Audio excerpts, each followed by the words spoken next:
Comme Jésus s'en allait au sortir du temple, ses disciples s'approchèrent pour lui en faire remarquer les constructions. Mais il leur dit, « Voyez-vous tout cela? En vérité, je vous le dis, il ne restera pas ici pierre sur pierre qui ne soit renversée. » Il s'assit sur le mont des Oliviers, et les disciples vinrent en privé lui dire, « Dis-nous quand cela arrivera, et quel sera le signe de ton avènement et de la fin du monde? » Jésus leur répondit, « Prenez garde que personne ne vous séduise, car plusieurs viendront sous mon nom, en disant, « C'est moi qui suis le Christ », et ils séduiront beaucoup de gens. Vous allez entendre parler de guerre et de bruit de guerre. Gardez-vous de vous alarmer, car cela doit arriver. Mais ce ne sera pas encore la fin. Une nation s'élèvera contre une nation, et un royaume contre un royaume.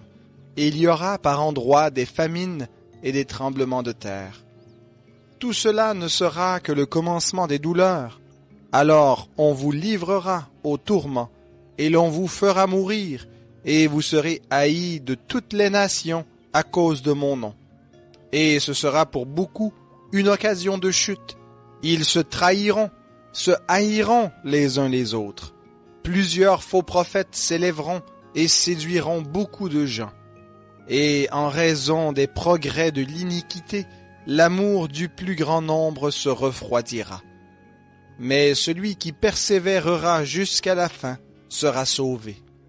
Cette bonne nouvelle du royaume sera prêchée dans le monde entier pour servir de témoignage à toutes les nations. Alors viendra la fin.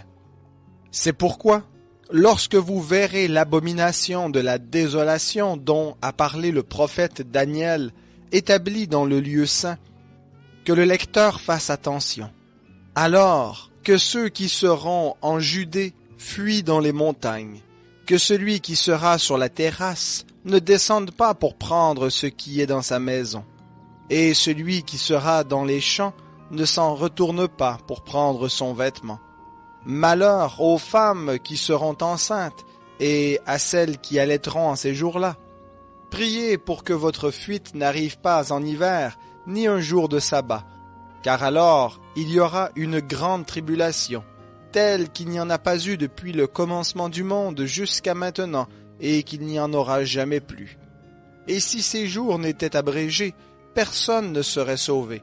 Mais à cause des élus, ces jours seront abrégés. Si quelqu'un vous dit alors, « Le Christ est ici » ou « Il est là », ne le croyez pas, car il s'élèvera de faux Christ et de faux prophètes. Ils opéreront de grands signes et des prodiges, au point de séduire, si possible, même les élus. Je vous l'ai prédit. Si donc on vous dit, « Voici, il est dans le désert », n'y allez pas. « Voici, il est dans les chambres », ne le croyez pas. En effet, comme l'éclair part de l'Orient et brille jusqu'en Occident, ainsi sera l'avènement du Fils de l'homme. Où que soit le cadavre, là s'assembleront les aigles. Aussitôt, après ces jours de tribulation, le soleil s'obscurcira, la lune ne donnera plus sa clarté, les étoiles tomberont du ciel et les puissances des cieux seront ébranlées. Alors, le signe du Fils de l'homme paraîtra dans le ciel. Toutes les tribus de la terre se lamenteront, et elles verront le Fils de l'homme venir sur les nuées du ciel avec beaucoup de puissance et de gloire. Il enverra ses anges avec la trompette retentissante, et ils rassembleront ses élus des quatre vents, depuis une extrémité des cieux jusqu'à l'autre. Recevez l'enseignement de la parabole du figuier. Dès que ses branches deviennent tendres et que les feuilles poussent, vous savez que l'été est proche. De même, vous aussi, quand vous verrez tout cela, sachez que le Fils de l'homme est proche, à la porte. En vérité, je vous le dis, cette génération ne passera point que tout cela n'arrive. Le ciel et la terre passeront, mais mes paroles ne passeront point.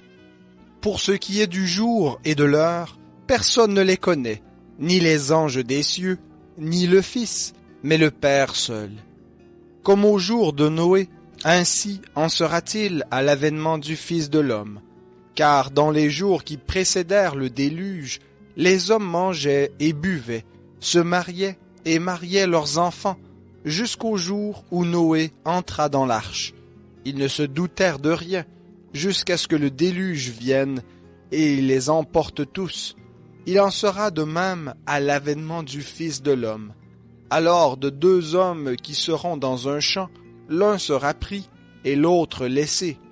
De deux femmes qui moudront à la meule, l'une sera prise et l'autre laissée. Veillez donc, puisque vous ne savez pas quel jour votre Seigneur viendra. Sachez-le bien, si le maître de la maison savait à quelle veille de la nuit le voleur doit venir, il veillerait, et ne laisserait pas percer sa maison. C'est pourquoi vous aussi, tenez-vous prêts, car le Fils de l'homme viendra à l'heure où vous n'y penserez pas. Quel est donc le serviteur fidèle et prudent que son maître a établi sur ses gens pour leur donner la nourriture au temps convenable? Heureux ce serviteur que son maître, à son arrivée, trouvera occupé de la sorte. En vérité, je vous le dis, il l'établira sur tout ce qu'il possède. Mais si c'est un mauvais serviteur qui se dise en lui-même « Mon maître tarde à venir », s'il commence à battre ses compagnons, s'il mange et boit avec les ivrognes, le maître de ce serviteur viendra le jour où il ne s'y attend pas, et à l'heure qu'il ne connaît pas. Il le mettra en pièces et lui fera partager le sort des hypocrites. C'est là qu'il y aura des pleurs et des grincements de dents.